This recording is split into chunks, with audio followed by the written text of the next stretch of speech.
টুটুল মারিয়ার বাহুর উপর হাত দিয়ে টান দিয়ে তার দিকে ফেরাতেই মারিয়া বলল, এসব কি করছো? কি করছি মানে? এতদিন পর এসেছি, তোমাকে তো একটু কাছে পেতে চাওয়াটা কি অন্যায়? অন্যায় নয়, কিন্তু আমি রোজা রাখি। তো তাতে কি? রোজা রেখে সারাদিন কাজ করে শরীরটা বেশ ক্লান্ত লাগছে। সেহেরি খাওয়ার আগে আমি গোসল করতে পারবো না। শরীরটা কেমন গরম গরম লাগছে, হয়তো জ্বর আসবে। টুটুল আর কোনো কথা না বলে বিছানা থেকে উঠে শুধু রুম থেকে বের হয়ে গেল। মারিয়া বুঝতে পারলো টুটুল রাগ করেছে, তাই মারিয়াও বিছানা থেকে উঠে রুম থেকে বের হয়ে গেল। টুটুল বারান্দায় এসে দাঁড়িয়ে একটা সিগারেট মুখে নিয়ে ধরাবে এমন সময় মারিয়া পাশে এসে দাঁড়িয়ে বলল, তুমি এসব কি করছো? বাবা বাসায় আছে। রমজান মাসে বাবা পর্যন্ত সিগারেট খাচ্ছে না। সিগারেটের গন্ধ পেলে চেঁচামেচি শুরু করবে। রমজান মাসে সিগারেট খাওয়া বন্ধ, এটা না হয় মানলাম, কিন্তু রমজান মাস বলে কি স্বামী স্ত্রীর মধ্যে বৈবাহিক সম্পর্কে ভালোবাসার আদান প্রদানও কি বন্ধ হয়ে গেছে? তুমি শুধু শুধু উল্টাপাল্টা কথা বলছো। কেন স্বামী স্ত্রীর সম্পর্ক বন্ধ হবে? আমার শরীরটা খারাপ লাগছে, তাই তোমাকে বারণ করছি। মারিয়া, আমি 3 মাস পর ঈদের ছুটিতে বাড়িতে এসেছি। আমি আমার স্ত্রীর সঙ্গ পাওয়ার জন্য অবশ্যই আশা করতে পারি, কিন্তু তুমি আমাকে যেভাবে ফিরিয়ে দিলে সেটা কি তুমি ঠিক কাজ করলে? তুমি কেন বুঝতে পারছো না আমার শরীরটা খারাপ লাগছে? ঠিক আছে,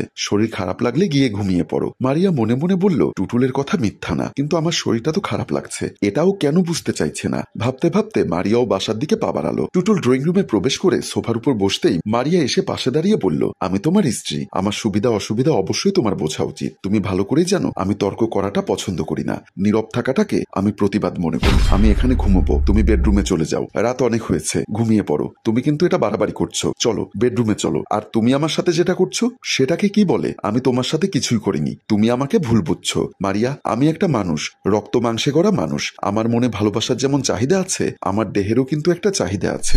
এতদিন পর বাড়িতে এসে আমি আমার স্ত্রীর কাছে প্রেম ভালোবাসা আদর খুঁজতে পারি, সেটা যদি বাড়াবাড়ি হয় তাহলে এক কথায় বলবো, প্লিজ তুমি বেডরুমে চলে যাও, আমি এখানে ঘুমোবো। প্লিজ আর একটা কথা বলবে না। তুমি কিন্তু আমার সমস্যাটা বুঝলে না। আমি ছোট বাচ্চা না, সব বুঝি। প্লিজ তুমি আমার সামনে থেকে চলে যাও। মারিয়া টুটুলের ব্যবহারে খুব কষ্ট পেল। আর কোনো কথা না বলে মাথা নিচু করে বেডরুমের দিকে চলে গেল। টুটুল রাগে ফুসফুস করতে লাগলো। টুটুলের বড় ভাবি নুন্নাহার ওয়াশরুমের দিকে যাচ্ছিল। এমন সময় লক্ষ্য করলো মারিয়া ড্রয়িং রুম থেকে বের হচ্ছে। মারিয়াকে দেখে মনে মনে ভাবলো, কি ব্যাপার, এত রাতে না ঘুমিয়ে মারিয়া ড্রয়িং রুমে কি করছে?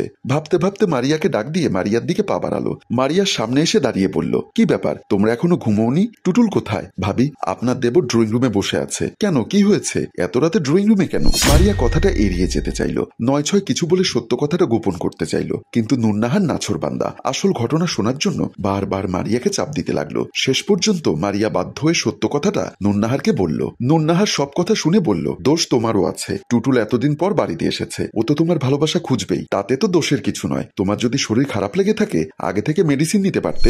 আসলে ভাবি, আমি বুঝতে পারিনি হঠাৎ করে শরীরটা এত খারাপ লাগবে, আর পিরিয়ডের সময় চলে এসেছে, তাই একটু বাধা দিয়েছিলাম। এখন তাকে রাগ ভাঙিয়ে বেডরুমে নিয়ে যাও। আব্বা আম্মা দেখলে ব্যাপারটা অন্যদিকে চলে যাবে। কিভাবে রাগ ভাঙাবো? টুটুল যেটা চাইছে সেটা দিয়ে দাও। সেহেরির আগে দুজন গোসল করে নিও। বলে মুচকি হেসে নুন্নাহার ওয়াশরুমের দিকে চলে গেল।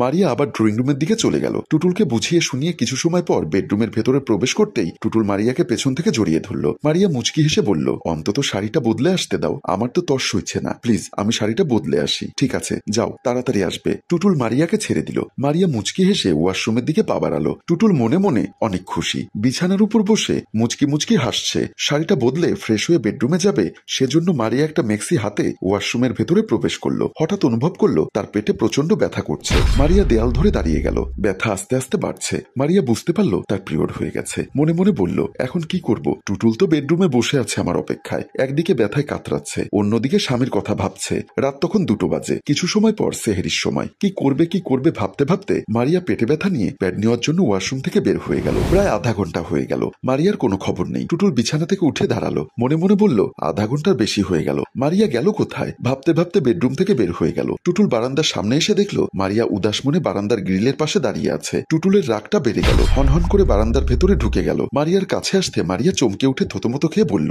তুমি এখানে আসলে কেন? আমাকে বেডরুমে বসিয়ে রেখে কাপড় বদলানোর নাম করে এখানে এসে কি করছো? না, কিছু করছিলাম না। একদম মিথ্যা কথা বলবে না। বাড়িতে আসার পর থেকে তুমি আমাকে অবহেলা করছো, আমাকে এড়িয়ে চলার চেষ্টা করছো। সত্যি করে বলো কারণটা কি? তুমি আমাকে ভুল বুঝছো। আসলে এমন কোনো কারণ নেই। মারিয়া, আমি আবারও বলছি, আমাকে তুমি বোকা ভেবো না, বা আমাকে বোকা বানাতে এসো না। আমাকে মিথ্যা ভালোবাসা দিয়ে ড্রয়িং রুম থেকে বেডরুমের ভেতরে নিয়ে আসলে, শাড়ি বদলানোর নাম করে রুম থেকে বের হয়ে গেলে, তারপর বারান্দায় এসে তুমি কি করছো?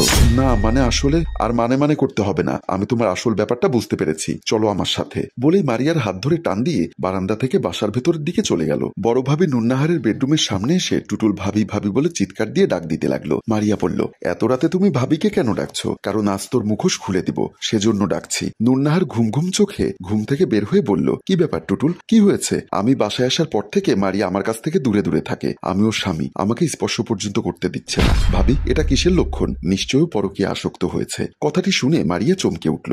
নুরনাহার বলল, তুমি এসব কি বলছো? ভাবি, তুমি নিশ্চয়ই সবকিছু জানো, কারণ তুমি আর ও বাসায় থাকো। সত্যি যদি ও পরকীয়া আসক্ত হয়ে থাকে তাহলে আজ আমি ওকে ডিভোর্স দিব। নুরনাহার ধমক দিয়ে বলল, তুমি রোজা রমজানে এসব কি বলছো? তোমার মাথায় কি সমস্যা হয়েছে? হ্যাঁ, আমার মাথায় সমস্যা হয়েছে। সমস্যা না হলে ওর মতো একটা বাজে মেয়েকে আমি বিবাহ করতাম না। মারিয়া কাঁদো কাঁদো গলায় বলল, ভাবি, আপনার দেবর বলতে বলতে অনেক বলে ফেলেছে, কিন্তু সে একবারও জানতে চায়নি আসলে আমার শরীরের কি অবস্থা। একটা মেয়ের পিরিয়ড হওয়ার আগে শরীরটা ব্যথা থাকে, অস্বস্তি ভাব হয়, শারীরিক সম্পর্কে লিপ্ত হতে তার মন চায় না। আজ আমার বেলায় তাই হয়েছে। তারপরও আপনার দেবরকে খুশি করতে চেয়েছিলাম। ওয়াশরুমে ঢোকার পর দেখলাম আমার পিরিয়ড হয়ে গেছে, তাই ভয়ে সংকোচে বারান্দায় গিয়ে দাঁড়িয়েছিলাম, আর আপনার দেবর আমাকে চরিত্রহীনা বানিয়ে দিল। মারিয়ার কথা শুনে টুটুলের মাথাটা নিচু হয়ে গেল। মারিয়া কান্না করতে করতে দৌড়ে বেডরুমের দিকে চলে গেল। টুটুল, কাজটা তুমি ঠিক করনি। মারিয়া অনেক ভালো একটা মেয়ে বলেই নুরনাহার তার বেডরুমের ভেতরে প্রবেশ করলো। টুটুল টেনশনে পড়ে গেল, মনে মনে নিজেকে ধিৎকার দিতে লাগলো। কিছু সময় পর টুটুল বেডরুমের ভেতরে প্রবেশ করে দেখলো মারিয়া বিছানার উপর উল্টো দিকে ফিরে শুয়ে কান্না করছে। টুটুলের ভীষণ খারাপ লাগলো। আমার স্থান থেকে আমি ঠিক ছিলাম, তোমার স্থান থেকে তুমি ঠিক ছিলে, কিন্তু মাঝখানে ছোট্ট একটা ভুল, সংকোচ, ভয়ে দুজনের মাঝে ভুল বোঝাবুঝির সৃষ্টি হয়েছে। আমি আমার ব্যবহারের জন্য তোমার কাছে দুঃখ প্রকাশ করছি। প্লিজ আর কান্না করো না। মারিয়া টুটুলের দিকে ফিরে টুটুলের কোলের উপর মাথা রেখে কান্না করতে করতে বলল, বিশ্বাস করো, আমি ইচ্ছা করে তোমাকে ফিরিয়ে দেইনি। আমি সারাদিন রোজা ছিলাম, আমি সত্যি অসুস্থ। আমি তো বললাম, আমি বুঝতে পারিনি, আমার ভুল হয়েছে। প্রিয় ভিউয়ার্স, টুটুলের মতো ভুল হয়তো আপনার আমার হয়ে থাকে, বা আমরা না জেনে শুনে এমন ভুল করে থাকি। কিন্তু একবার অনুভব করে দেখুন, সারাদিন সংসারের কাজ করে আমাদের স্ত্রীরা তারপরও তার স্বামীকে সন্তুষ্ট করতে চায়, কিন্তু হয়তো বাধ্য হয়ে শারীরিক প্রতিবন্ধকতার কারণে স্বামীর সাথে শারীরিক সম্পর্কে অনীহা প্রকাশ করে। তাতেই আমাদের মাথা মেজাজ গরম হয়ে যায়, আমরা খারাপ ব্যবহার করতে শুরু করি। আসুন নিজেদেরকে পরিবর্তন করার চেষ্টা করি। গল্পটি ভালো লাগলে লাইক, কমেন্ট ও শেয়ার করুন। গল্পটির রচনায় ফেরদৌস অপু। ধন্যবাদ।